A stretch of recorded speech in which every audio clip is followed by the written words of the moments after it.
হাজবেন্ডকে বেশ সুন্দর বুঝিয়ে সুঝিয়ে কথা করে নিয়েছিলাম আজকে দুপুরে সেদ্ধ ভাত রান্না করব।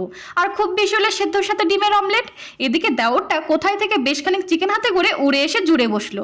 আমি সেদ্ধ ভাত করেই ফেলেছি বলতেই, বৌদি আজ কোনো টেনশন নিও না, রান্নাটা কিন্তু আমিই করব ভীষণ ইউনিক স্টাইলে, কোথাও খুঁজে এই রান্নার হদিস তুমি পাবে না। বাপরে, আজ দেখি ভূতের মুখে রাম নাম, তা মতলবটা কি ঠাকুরপো? এমন কিছু না বৌদি, আমারও তো মন চাই বৌদিটাকে অন্তত একদিন আমি রান্না করে খাওয়াই। ফিসফিস করে হাজবেন্ডকে বলি, ব্যাপারটা একটু গোলমেলে লাগছে না?